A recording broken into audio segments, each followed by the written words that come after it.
की भारत माता की वंदे वंदे।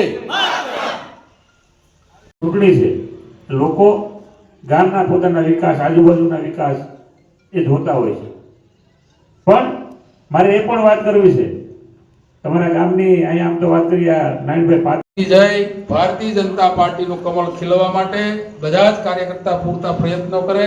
હવે આદરણીય મહેન્દ્રભાઈને વિનંતી કરીશ કે આપને માર્ગદર્શન આપશે. મહેન્દ્રભાઈ પનો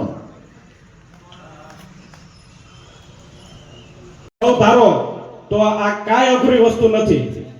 અને એક આપને સ્પષ્ટતા કરું છું કે ઘણા થોડાક દિવસોથી બંધાણીયા સાહેબ અમુક વિરોધ પક્ષના હોય ને એની પાસે કોઈ મુદ્દા નથી હોતા.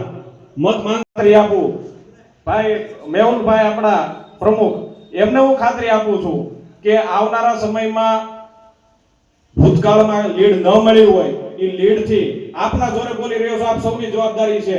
જસુભાઈ તો નિમિત્ત માત્ર ઉમેદવાર સાહેબ બેઠેલા તમામ લોકો કાર્યાલય એના ઓપનિંગ પ્રસંગે આપણી વચ્ચે ઉપસ્થિત, આમ તો હમણાં જ આપણને માર્ગદર્શન આપીને ગયા છે એવા સર્વોત્તમ ડેરીના ચેરમેન અને આ ચૂંટણીના જિલ્લાના સહ ઇન્ચાર્જ એવા મહેન્દ્રભાઈ પનોત, એવા જ તાલુકાના અધ્યક્ષ એવા મેહુલભાઈ ડાંગર, એવા જ આ વિસ્તારના અને જિલ્લાના પૂર્વ મહામંત્રી અને ખૂબ લાંબા સમયથી મેં એમની સાથે કામ કર્યું છે એવા મારા મિત્ર નારાયણભાઈ મોરી, એવા જ જિલ્લાના પૂર્વ મંત્રી એવા બલદણિયા સાહેબ, જિલ્લાના મંત્રી પાતાભાઈ, યુવા મોરચાના અધ્યક્ષ એવા જયરાજભાઈ, એવા જ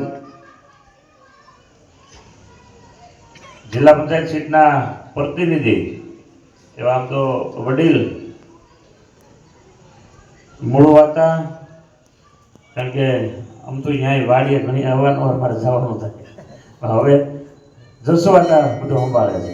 એવા જસવાતા આપણા ઉમેદવારો એવા અમીષાબેન ભમ્મર, વાલીબેન ભમ્મર, ગૌબેન બારિયા, કાનાભાઈ ભાદરકા, કાજલબેન વાસિયા, એવા જ અહીંયા ઉપસ્થિત મહેન્દ્રસિંહ સરવૈયા, યાર્ડના ડાયરેક્ટર એવા બાપુ હતા, એવા જ બીજા યાર્ડના ડાયરેક્ટર ડીપીભાઈ, આપણા તાલુકા પંચાયતના પૂર્વ પ્રમુખ અને આ વિસ્તારમાં ખૂબ લાંબા સમય સુધી તેમને નેતૃત્વ કર્યું છે એવા નથુઆ હતા, ભોલુભા, નારણભાઈ શામળા હતા, વિનુભાઈ, કાનાભાઈ અને સામે બેઠેલા બધા જ ભારતીય જનતા પાર્ટીના કર્મઠ કાર્યકર્તા